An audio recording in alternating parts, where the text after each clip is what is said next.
No. Hello, Punky.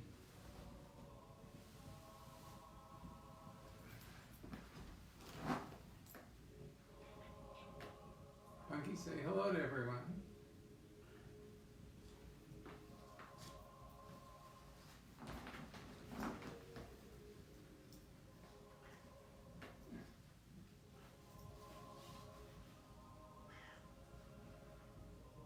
Good evening, everyone.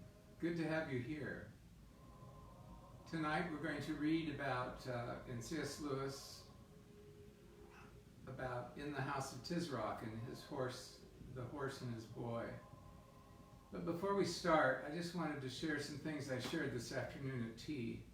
Some of you might enjoy, if you missed the tea this afternoon, you might miss what we did. This was dedicated to two business adventures, not solely, but just in reference to, as well as a project that I and some friends are working on in West Virginia. It's a wonderful recovery center for opiate drug addicts. And I've been asked to be artist in residence and have placed a wonderful Nick Paciorek painting there, the mountains, and also a wonderful cross, which I will, once the shelter in place is removed, we will do a broadcast from there and I will show you the artwork. But in any case, tonight I am speaking a little bit, I'm reading, but today is a little bit about Isley Fine Art, my business, which I still do online and by appointment, curating whatever you need, consultation, curating, picture framing. We can conserve works on paper, oil, sculpture, whatever needs repairing we can do. I have specialists who do all these things. But that isn't my main purpose. My main purpose for mentioning that is that I got yesterday, or last night and this morning, I sensed, especially this morning, there was more, I live on Route 50, there was more early morning traffic. I woke up at about 4.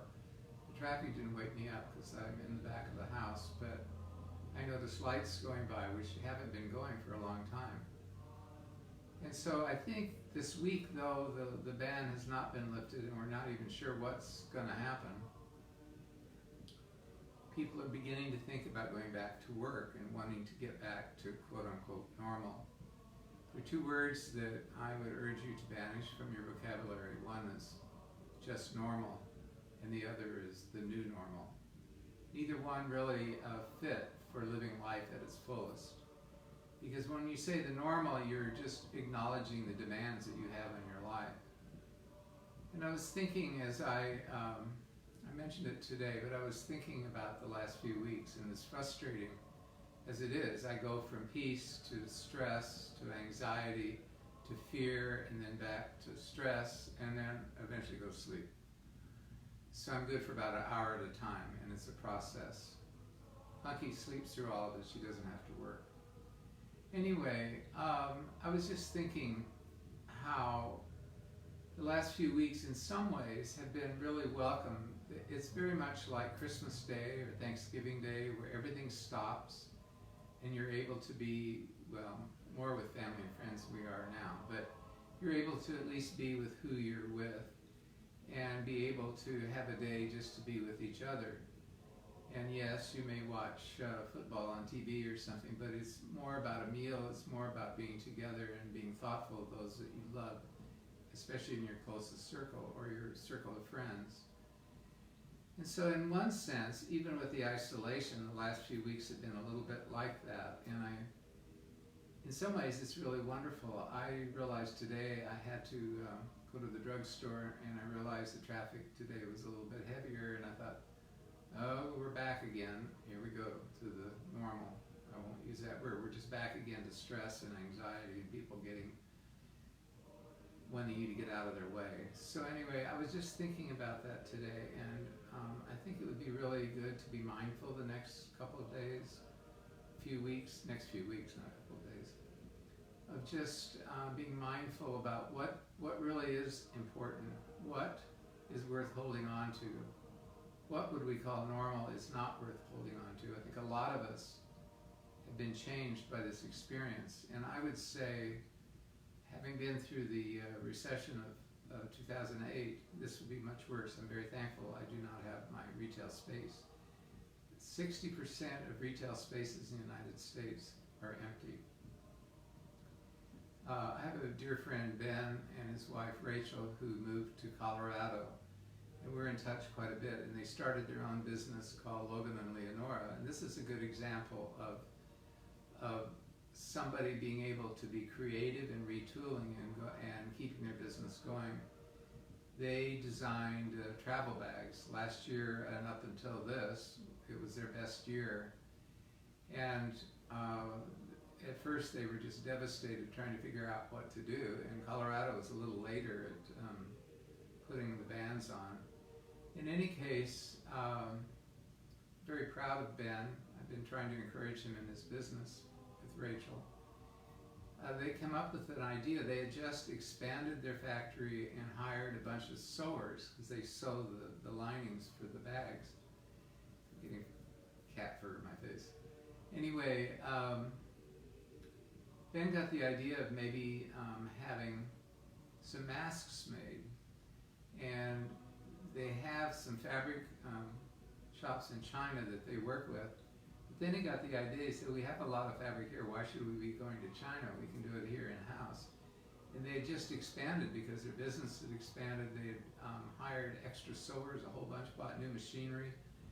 They were really in a pickle in a way because they had just expanded when all this stopped. And I talked to him today, and they've come up with really elegant face masks, and you can buy them by bulk and for your offices. Because even if we go back to a regular work week, I won't call it normal, a regular work week, we're going to need masks for some time, I'm pretty sure.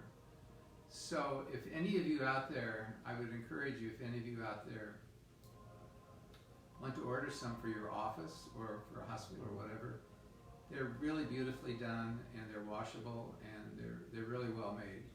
So it's Logan and Leonora, and it's a travel bag company. It's online. They just posted, they just announced the masks today, and they've already, yesterday, as of, I guess it was last night or this morning, they already had more money come in for the masks than they've had in the last 2 weeks. So it was very encouraging. So think of friends who have small businesses and try to encourage them. I tried tonight, I tried to call and see if I could go to, there's a wonderful German table restaurant near where I go to the drugstore at Walgreens, and I called and they said they've gone, and I couldn't go. I was going to go pick up carry out, but they no longer are in business. It's just so sad. And that's the thing, you know, even though the deaths are a lot and they're horrific, there are other things that have happened where things are horrific. But I think culturally this is more difficult than even 9/11, because when we go back to some of our more regular schedules, a lot of things won't be the same. They just won't be the same. There's a nursing home in Richmond that lost 43 patients. It turns out that the staff, there were, I believe, maybe 43 on the, or 46, 7 on the staff, and 36 were tested positive for the virus. And the patients were the ones that died, and they expected more. Well, that really hit home, because I'm artist in residence here at Trinity Episcopal Church, and a portion of the really wonderful, powerful, longtime members that have lots of wisdom all live over in Canterbury Assisted Living, which is the one in Richmond that had the disease go through it. And I just thought, night before last, I couldn't go to sleep. I just kept thinking about that. If something like that happened there, we would lose maybe 20 of some of the most wonderful people, faithful, long-time members that have not just financially supported, but have been really involved in the ministry of the church. They're very loving and are wonderful men. wonderful, sorry, I lost for a second. Wonderful mentors for even people like myself, and of course much younger. I still need a mentor. I'm still a child at heart. I feel like I just turned 15. Anyway, with that, just tonight, reflect and think about how you've been thankful. And I'm going to do, it's Easter, Eastern Orthodox Easter coming up. It's a little bit delayed from ours. It may be or may not. I don't have a calendar to find out exactly, but I'm going to do something different for tomorrow. And for tea time, it's going to be a children's story. And if it's not too long, and if it is, we'll do it 2 times. I'm going to read the children's story, The Little Lame Prince. I thought that would be a nice story to start with. This is an old Victorian or 1920s edition copy, 20s edition of one, and it cost, host paid 50 cents. How about that? Not as cheap as gas is getting. Gas needs to get cheaper. All right, so without further ado, we will start in the house of Tisroc, chapter 8. "Oh, my father, oh, the delight of my eyes," began the young man, muttering the words very quickly and sulkily, and not at all as if Tisroc were the delight of his eyes, doing the opposite. "May you live forever, but you have utterly destroyed me. If you had given me the swiftest of the galleries at sunrise, when I first saw the ship of the accursed barbarians was gone from her place, I would have perhaps overtaken them. But there's the blame game, dysfunctional family. Send first and sea had not merely moved around the point into better anchorage, and now the whole day has been wasted. They are gone, out of my reach. The false jade, and here he added a great many descriptions of Queen Susan, which would not look at all nice in print. For of course this young man was Prince Rabadash, and of course the false jade was Susan of Narnia. Still have cat fur in my nose. Compose yourself, O my son, said the Tisroc, for the departure of guests makes a wound that is easily healed in the heart of a judicious host. Now, isn't that certainly true right now? Let's say that again. We're really I miss people, and I miss being able to be touched and touch people, and to hug and all that. Here it is again. Compose yourself, O my son, says the Tisroc, for the departure of guests makes a wound that is easily healed in the heart of a judicious host. That's the wound we're carrying right now, along with the disease, and it's going to be a while before we can be we need to be a judicious host, but we can't be a host at all for a while. But I want her, cried the prince. I must have her. He's very selfish. I shall die if I not get her. False, proud, black-hearted daughter of a dog that she is. I cannot sleep, and my food has no savor. My eyes are darkened because of her beauty. I must have the barbarian queen. I'd say he's really got the hots for her. How well it was said by a gifted poet, observed the vizier, raising his voice in a somewhat dusty condition from the carpet. You need to vacuum the carpet. That the deep draughts from the fountain of reason are desirable in order to extinguish the fire of youthful love. Good wisdom. This seemed to exasperate the prince. Dog, he shouted, directing a series of well-aimed kicks at the hindquarters of the vizier. Do not dare to quote the poets to me. I have had maxims and verses flung at me all day, and I can endure them no more. I'm afraid Erebus did not feel at all sorry for the vizier. The Tisroc was apparently sunk in thought, but then, after a long pause, he noticed what was happening. He said tranquilly, My son, by all means desist from kicking the venerable and enlightened vizier. For as costly jewel retains its value even if hidden in a dunghill, so old age and discretion are to be respected, even in the vile persons of our subjects. Desist, therefore, and tell us what you desire and purpose. I desire and purpose, O my father, said Rabadash, that you will immediately call out your invincible armies and invade the thrice accursed land of Narnia, and waste it with fire and sword, and add to it your inimitable empire, killing their high king and all of his blood except Queen Susan. For I must have her as my wife, though she should learn a sharp lesson first. Understand, O my son, said the Tizrock, that no words you can speak will move me to open war against Narnia. If you were not my father, O ever-living Tizrock, said the prince, grinding his teeth, I should say that that was a word of a coward. And if you were not my son, O most inflammable Rabadash, replied his father, your life would be short and your death slow when you had said it. The cool, placid voice in which he spoke these words made Erebus' blood run cold. But why, O my father, said the prince, this time in a much more respectable voice, why should we think twice about punishing Narnia any more than about hanging an idle slave or sending a worn-out horse to be made into dog's meat? It is not the fourth size of one of your least, is it not one of the fourth size of your least provinces? 1,000 spears would conquer it in 5 weeks. It is an unseemly blot on the skirts of your empire. Most undoubtedly, said the Tizrock, these little barbarian countries that call themselves free, which is as much as to say idle, disordered, and unprofitable, are hateful to the gods and to all persons of discernment. Sounds a little bit like China. Update.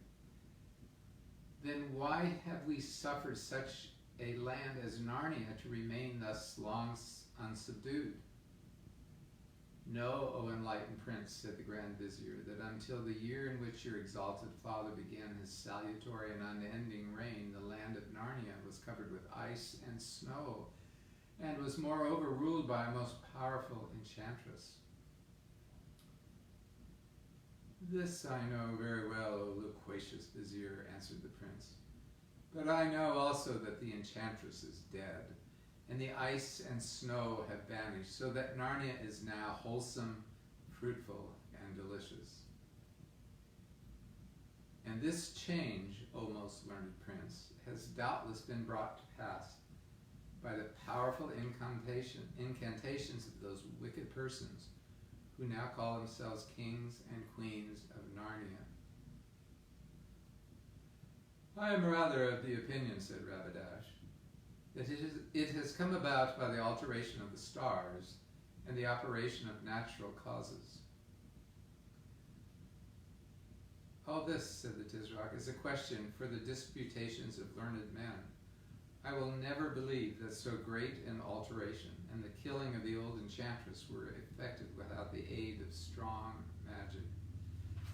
And such things are to be expected in that land. This is chiefly inhabited by demons in the shape of beasts that talk like men, and monsters that are half men and half beast. It is commonly reported that the High King of Narnia, whom may the gods utterly reject, is supported by a demon of hideous aspect and irresistible malevolence, who appears in the shape of a lion. Therefore, the attacking of Narnia is dark and a doubtful enterprise, and I am determined not to put my hand out further than I can draw it back. How blessed is Calorman, said the Vizier, popping up his face again, on whose ruler the gods have been pleased to bestow prudence and circumspection.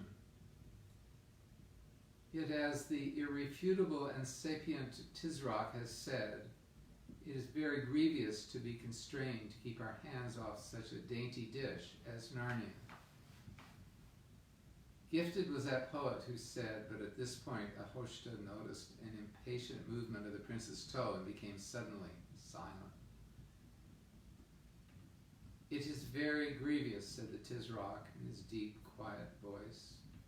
Every morning the sun is darkened in my eyes, and every night my sleep is less refreshing, because I remember that Narnia is still free. Oh, my father, said Rabadash, how if I show you a way by which you can stretch out your arm to take Narnia, and yet draw it back unharmed if the attempt prove unfortunate? May I show you that? If you show me that, O Rabadash, said the Tisroc, you will be the best of sons. Here then, O father, this very night, in this hour, I will take the 200 horses and ride across the desert. And it shall seem to all men that you know nothing of my going. On the second morning, I shall be at the gates of King Luna's castle at Anvard in Arkenland. They are at peace with us and unprepared, and I shall take Anvard before they have bestirred them. I shall take Anvard before they bestirred themselves. Then I will ride through the pass above Anvard and down through Narnia to Cair Paravel. The High King will not be there when I left them. He was already preparing. The High King will not be there when I left. When I left them, he was already preparing a raid against the giants on his northern border. I shall find Cair Paravel, most likely with open gates, and ride in. I shall exercise prudence and courtesy, and spill as little Narnian blood as I can.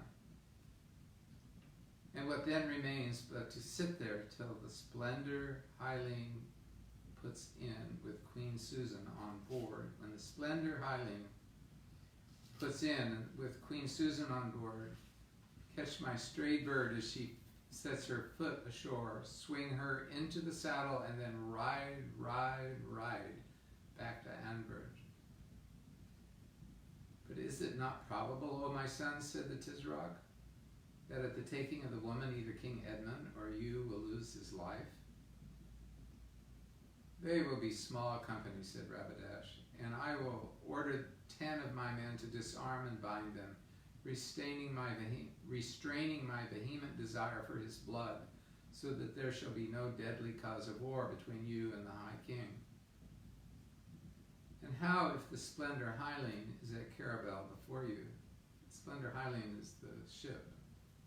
I do not look for that with these winds, O my father. And lastly, O my resourceful son, said the Tisroc, you have made clear how all this might give you the barbarian woman, but not how it helps me to the overthrowing of Narnia.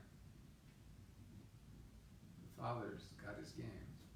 Oh, my father, can it escape you that though I and my horsemen will come and go through Narnia like an arrow from a bow, yet we shall have Anvard forever? And when you hold Anvard, you sit in the very gate of Narnia, and your garrison in Anvard can be increased by little and little. Still, it is a great host. It is spoken with understanding and foresight. But how do I draw back my arm if all this miscarries, says Tisroc? You shall say I did it without your knowledge and against your will, and without your blessing, being constrained by the violence of my love and the impetuosity of youth. And how if High King then demands that we send back the barbarian woman, his sister? Oh, my father, be assured that he will not. For though the fancy of a woman has rejected this marriage, the High King Peter is a man of prudence and understanding, who will in no way wish to lose the high honor and advantage of being allied to our house, and seeing his nephew and grandnephew on the throne of Calormen. He will not see that if I live forever, as is no doubt your wish, said the Tisroc. And the even drier. Let's do that again. He will not see that if I live forever, as in no doubt your wish, as in no doubt your wish, said the Tisroc, in an even drier voice than usual. And also, my father, oh, the delight of my eyes, said the prince, after a moment of awkward silence. We shall write letters as if from the queen, to say that she loves me and has no desire to return to Narnia. For it is well known that women are as changeable as weather. For it is well known that women are changeable as weathercocks, and even if they do not wholly believe the letters, they will not dare to come to Tashbaan in arms to fetch her. O enlightened vizier, said the Tizrak, bestow your wisdom upon us concerning this strange proposal.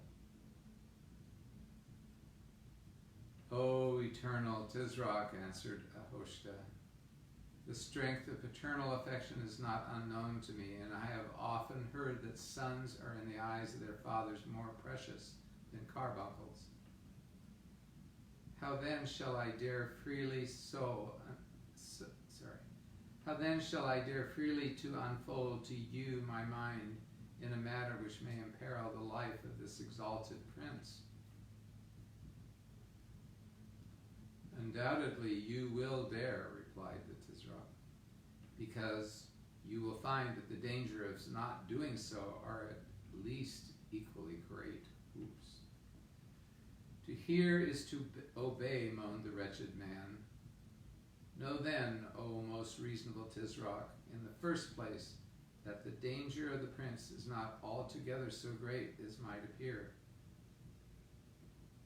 For the gods have withheld from the barbarians the light of discretion, as that their poetry is not like ours, as that their poetry is not like ours, full of choice apophthegms and useful maxims, but is all of love and war. Therefore nothing will appear to them more noble or admirable than such a mad enterprise as this of Ow! For the prince, at the word mad, had kicked him. Desist, O my son, said the Tizrak, and you, estimable vizier, whether he desists or not, by no means allow the flow of your eloquence to be interrupted. For nothing is more suitable to persons of gravity and decorum than to endure minor inconvenience with constancy. To hear is to obey, said the vizier,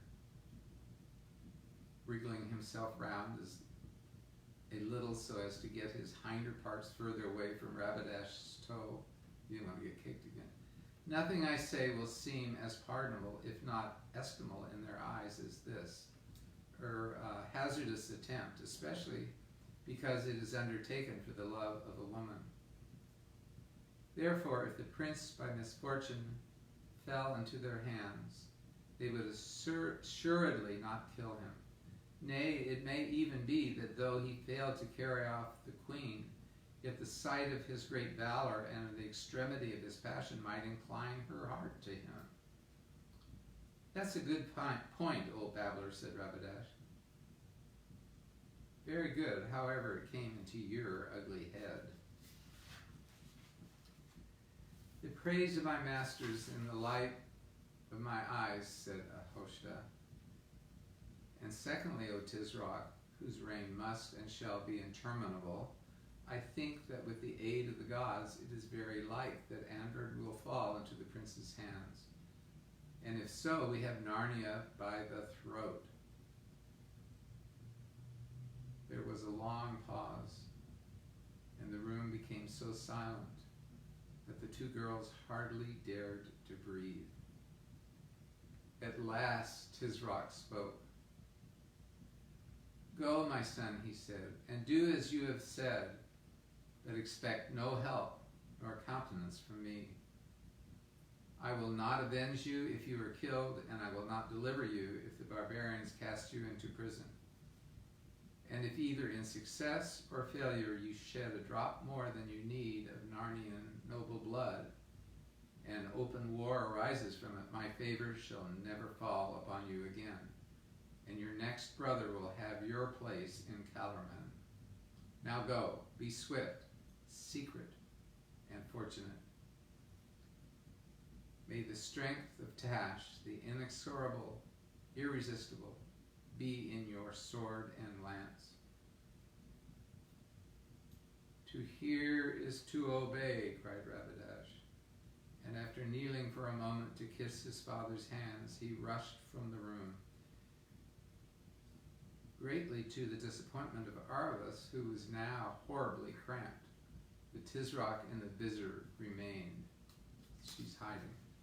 "O Vizier," said the Tisroc, "it is certain that no living soul knows of this council we have held here tonight." "O my master," said Ahoshta, "it is not possible that any should know.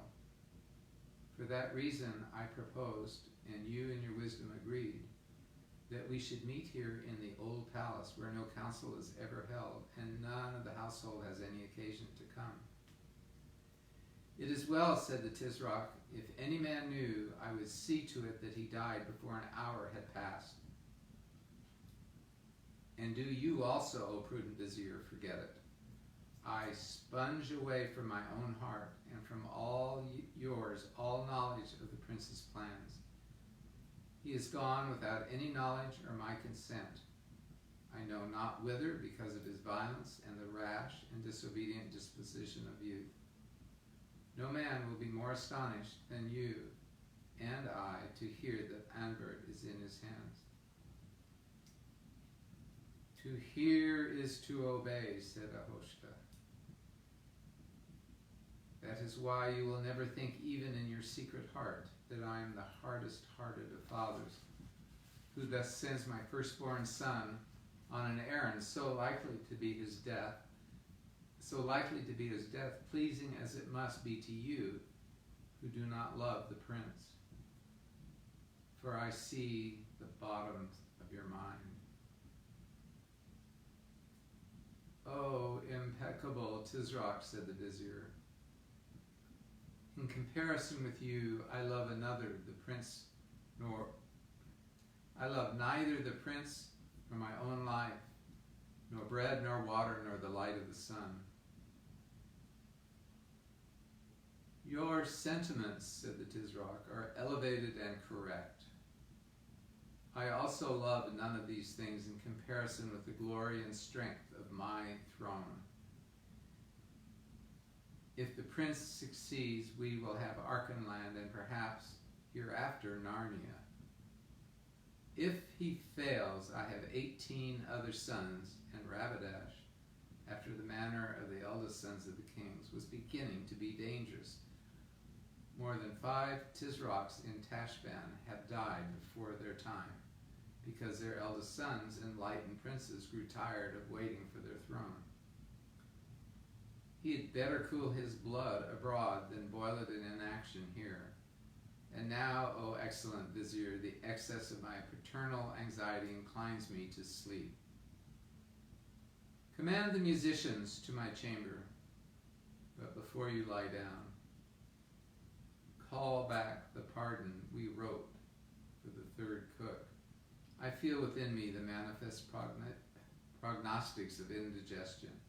But before you lie down, call back the pardon we wrote for the third cook. I feel within me the manifest prognostications of indigestion."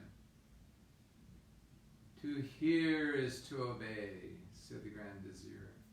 He crawled backwards on all fours to the door, rose, bowed, and went out. Even then the Tisroc remained seated in silence on the divan, till Arvas almost began to be afraid that he had dropped asleep. But at last, the great creaking and sighing, he heaved up his enormous body, signed to the slaves to precede him with the lights, and went out. The door closed behind him. The room was once more totally dark, and the 2 girls could breathe freely again. Here endeth the lesson from The Horse and His Boy. Tomorrow night we will read chapter 9, Across the Desert. Look forward to seeing you. And remember, tomorrow at 4 o'clock, we will be doing, I will be doing children's story time. I'll be reading the Little Lame Prince. And then we'll continue on Sunday with afternoon tea and another reading Sunday evening. All of these are on youtube.com under Glymfeather Hall, Glym, feather, all one word, and my Facebook page, Glymfeather Hall. So look forward to seeing you next time. So glad you could all join me tonight. And before I go, I'm going to give you a toast for all of you who have been able to successfully shelter in place without going berserk. If you have friends who are alone and have no one around, be sure to call them and talk to them. A friend who's a psychiatrist has said that right now is when mental anguish becomes more intense because it's gone on for so long. So say hello to a neighbor, wave at them, lean not over the fence, but away from the fence, and talk to them.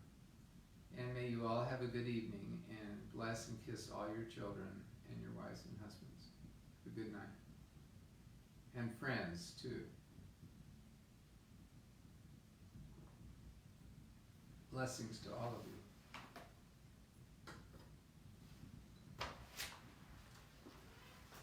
And Punky says good night. Yeah.